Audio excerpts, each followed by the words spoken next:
That's some big league chew.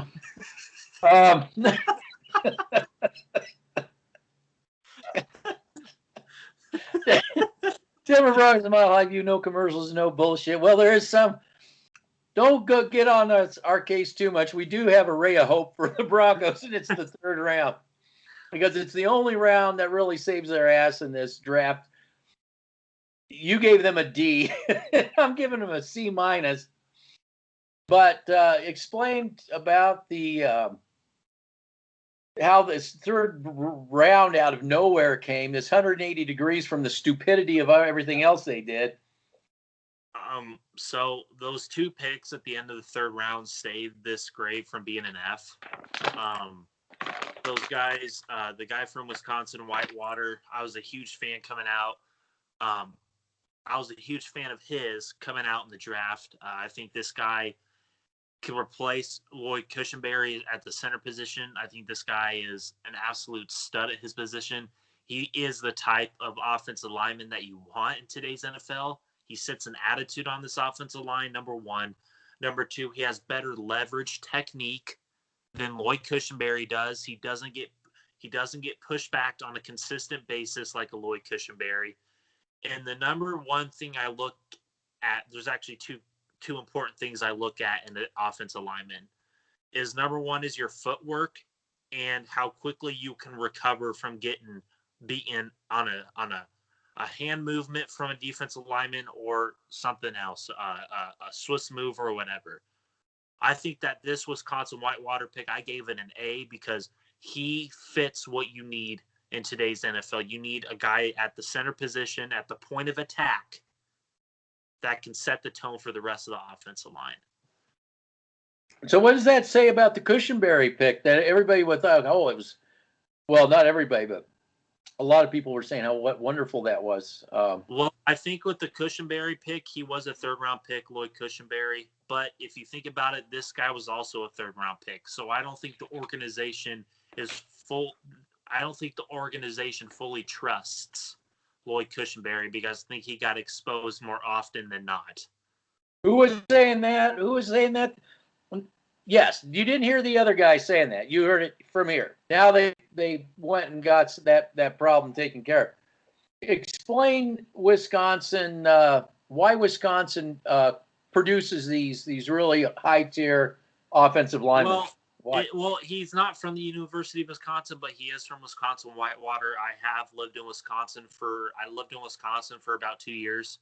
And I did, see how they did their thing in Wisconsin. They build their team like the old 90s Huskers. They just get a bunch of farm kids from the Midwest, weight train, wrestling, and they would help them with their technique for them to get better as a football player. And they're road graders. And I love Wisconsin offensive linemen, Navy linemen, Army offensive linemen, Air Force offensive. Those guys build offensive lines because of the type of offense that they run. Now you're going to provide some little clips on this with some voiceover about the technique and why you like him, his techniques, and you kind of talked about that. We talk about it again. That what techniques makes him not get pushed off like Cushenberry. Yes. Well, why? I mean, what are those techniques? Those techniques are, like you said, not getting pushed back. I think hand placement matters from not getting pushed back. I think that you need to get under the shoulder pads and use your leverage and get low use your leverage and try and hold that guy to the best of his ability. That's why footwork matters. That's why certain leverage techniques matters. Certain hand placements when you're going against a defensive lineman matters. How quickly you get off your sets when you snap the ball to the quarterback. Those are things I'm talking about when I'm talking about a guy like the guy from Wisconsin Whitewater who does all this stuff very, very well. So they've got even one. The national media, right. Even the national media praised this pick and loved the pick. One of the few things they did like. Very few. Yeah, and how about the linebacker? Baron Browning from Ohio State, my fourth linebacker. Coming out of college, I think that this guy has great sideline to sideline ability that we haven't had since Danny Trevathan, that a lot of people have disrespected and don't remember who this guy was capable of. They don't Also, understand. they They know understand. corners. They live in the '90s and they know corners. They live in the '90s, like Al Davis did. This is the blueprint. But with Baron Browning's sideline to sideline quickness, number two, I think that he can develop into a great coverage linebacker, not just to cover Darren Waller, Travis Kelce, okay, that's what they like to say at STR, but neutralize a part of the middle of the field, okay? He can be the Batman to the Robin. He could be a Batman and Alexander Johnson could be a Robin, if that's how you want to do it. If that's how you want to construct that linebacking core, and I think that's what Peyton and Fangio want when they came out in the press conference last night.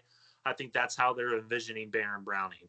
I think that his instinct ability, another thing, when you're a coverage linebacker, you need to have great hip fluidity, and I think that this guy has that. I think that his hip fluidity as a linebacker is like a Zaven Collins, it's like a Jamie Davis, it's like a Devin White. It's like it's in that realm, but it can get better. And I think he has the potential of being those type of players. So,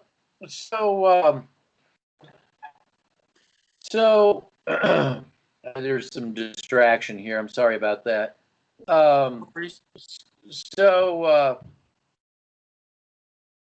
Looking at the coverage ability, we were getting into today's NFL. This is what. Okay, this now I'm on track now.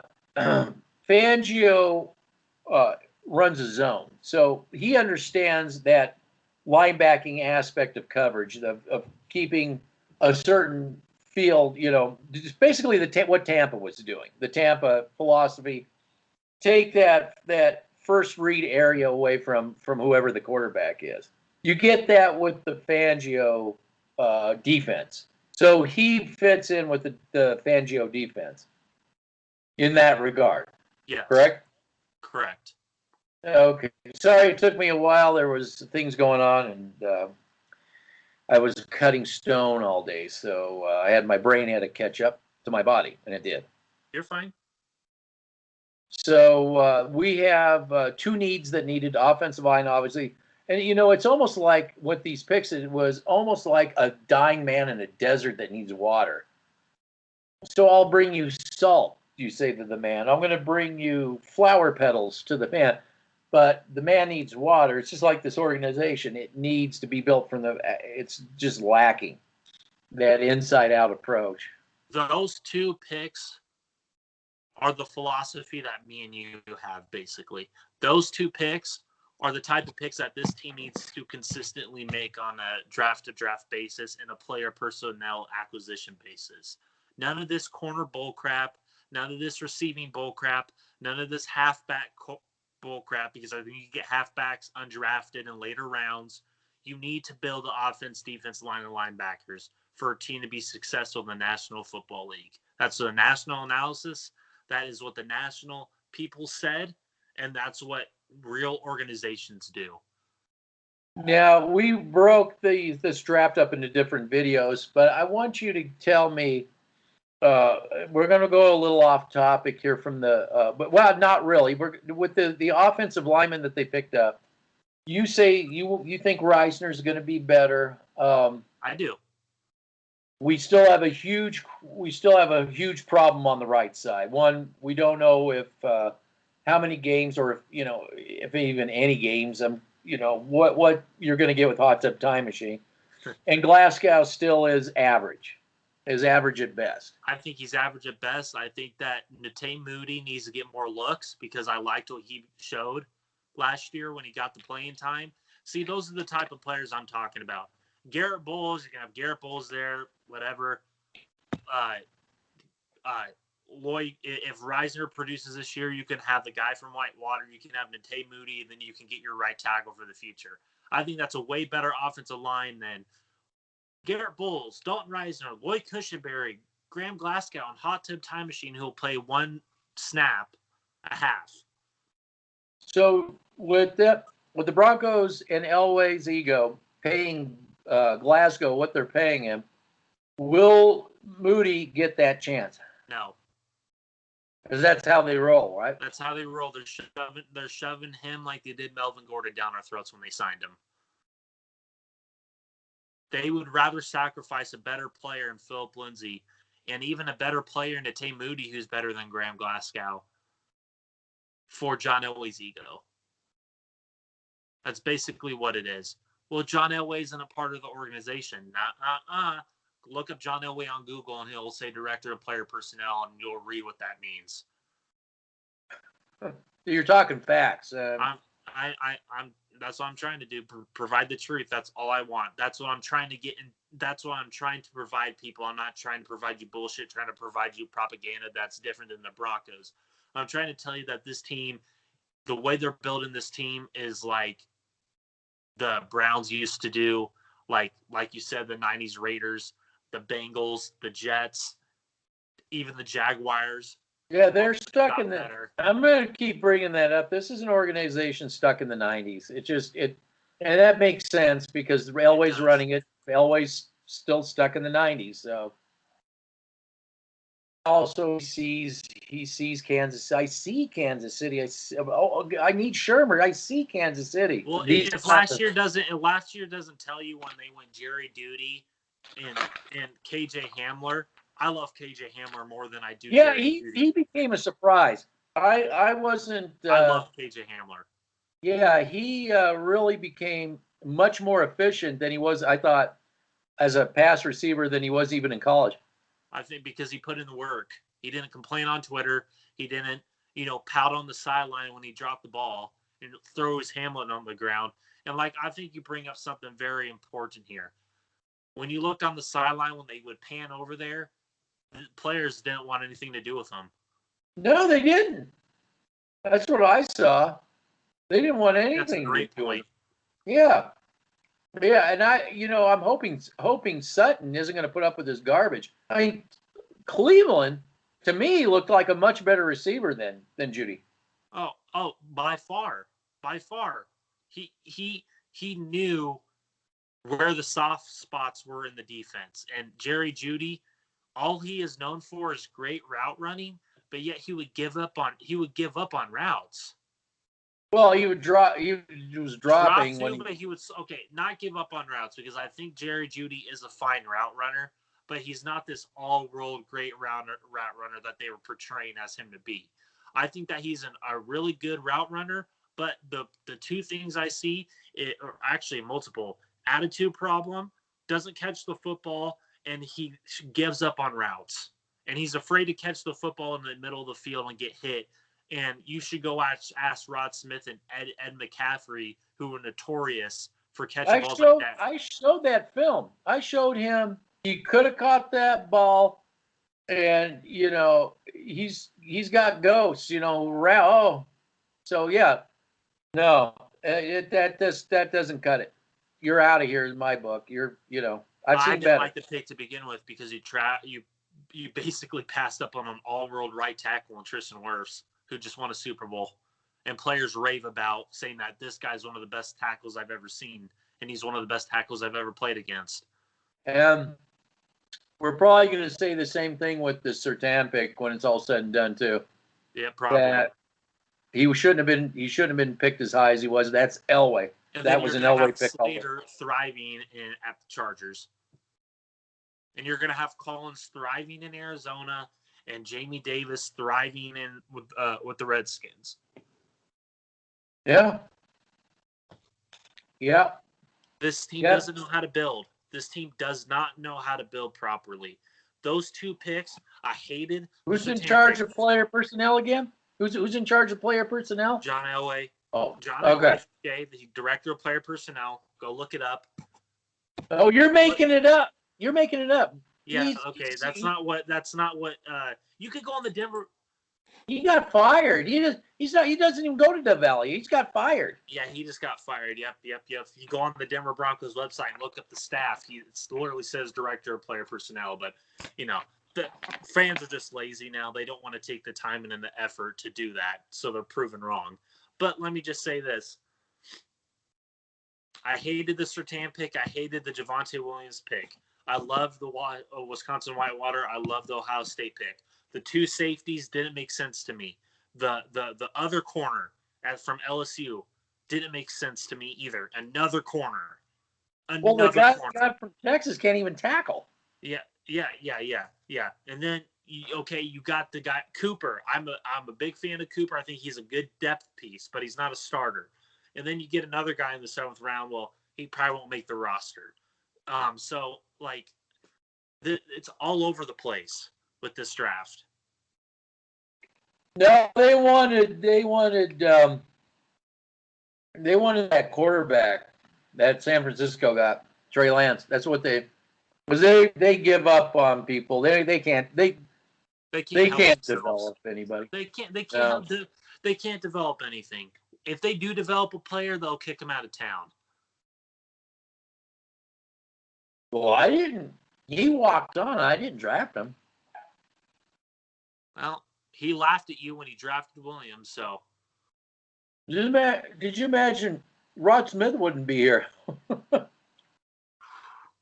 of the most, he should be a Hall of Famer. The way the team's being run now, I didn't draft him.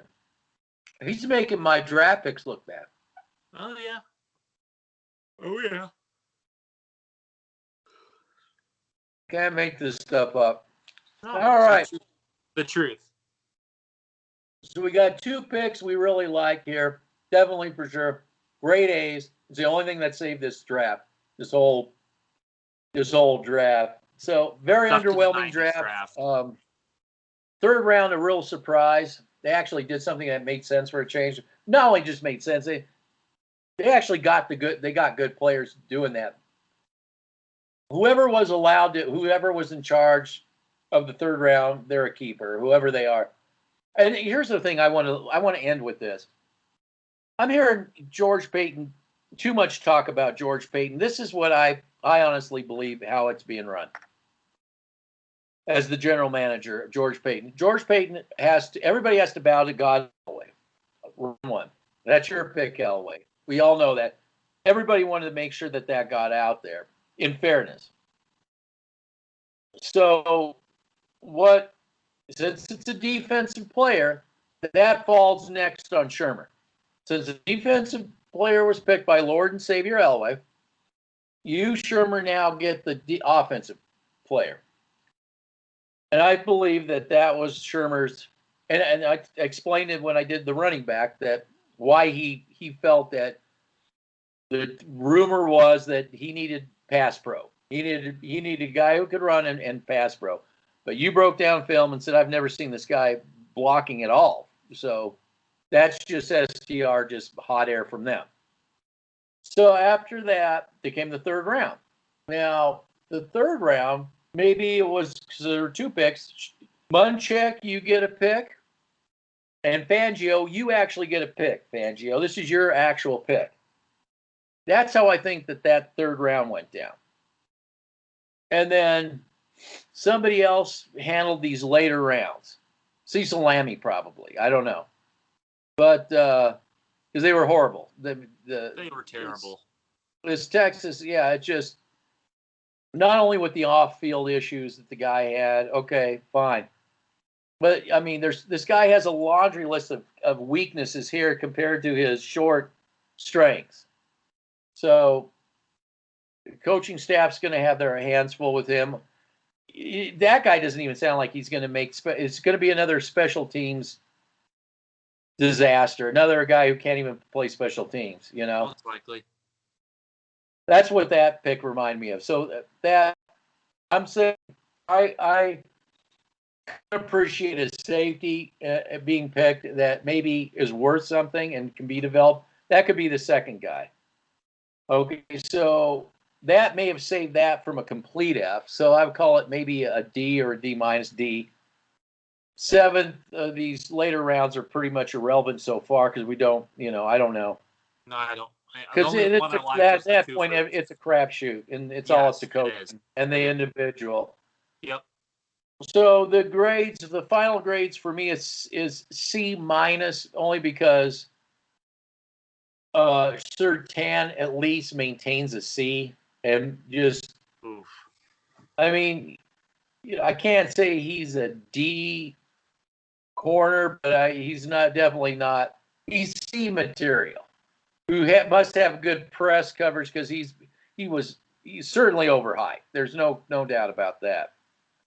So, but with all the other D's and the F at the round 2, it's for me it's C minus. For you, it's D plus this whole draft.